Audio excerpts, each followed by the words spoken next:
की हालत में हो, तुरंत ससुराल पहुंचे।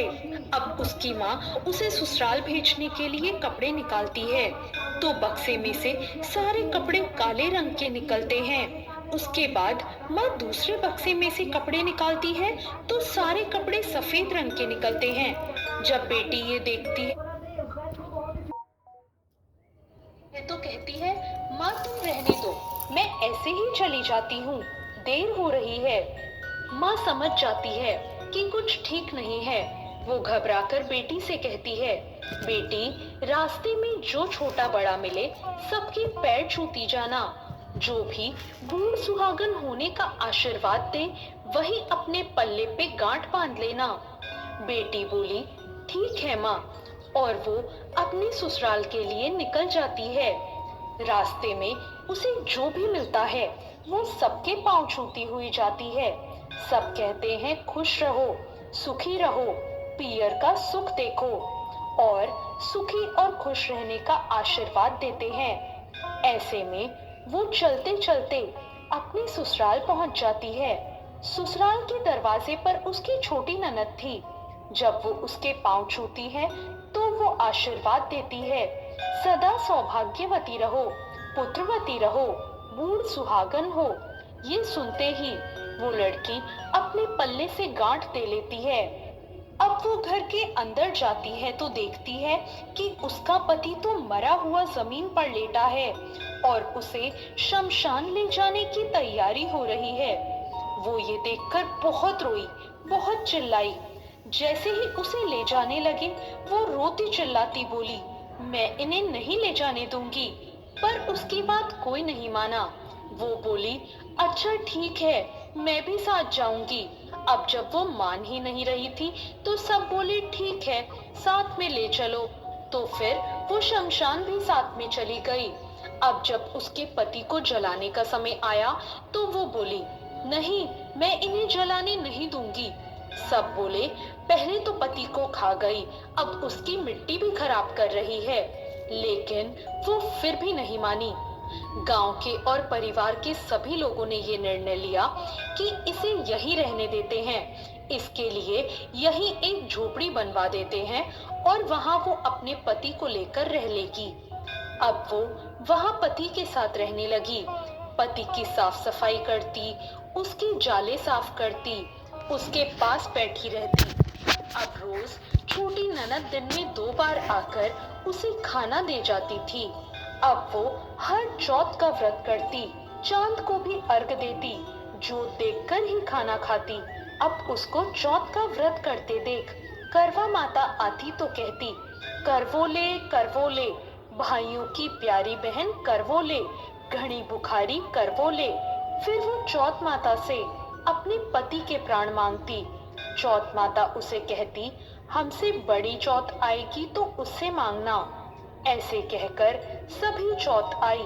सभी ये कहकर चली गई कि जब मुझसे बड़ी चौथ आए तो उससे अपने पति के प्राण मांगना।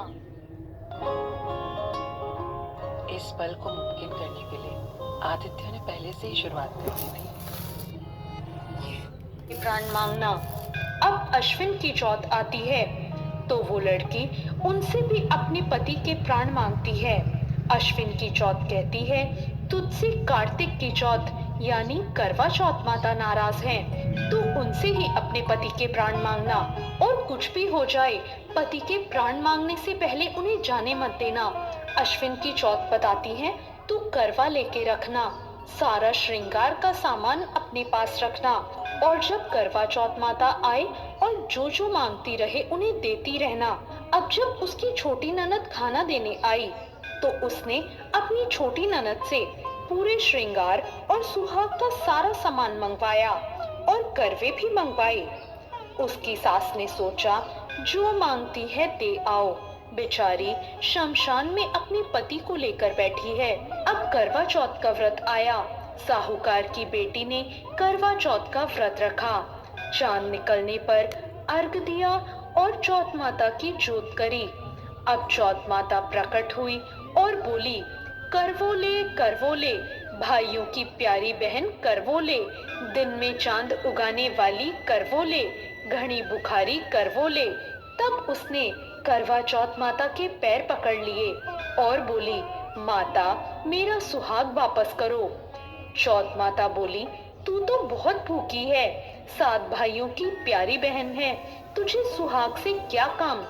वो बोली, नहीं माता, मैं आपके पैर तब तक नहीं छोड़ूंगी जब तक आप मेरा सुहाग वापस नहीं करती। चौथ माता को उस पर दया आ गई। चौथ माता ने कहा, ला सुहाग का सामान दे।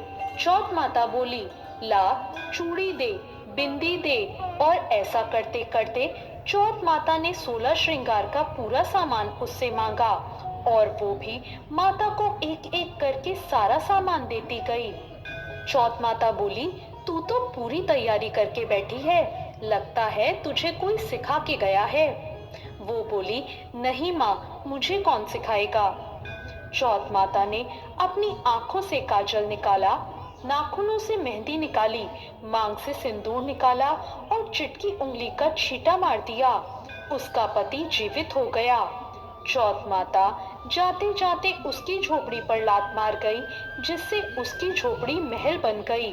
अब जब छोटी ननद खाना लेकर आई तो उसने देखा भाभी की झोपड़ी की जगह तो महल खड़ा है। अब ननद को झोपड़ी मिल ही नहीं रही थी, पर उसने ननद को देख लिया और वो दौड़ी दौड़ी अपनी ननद के पास आई और बोली, देखो बाईसा, आपका भाई वापस आ गया।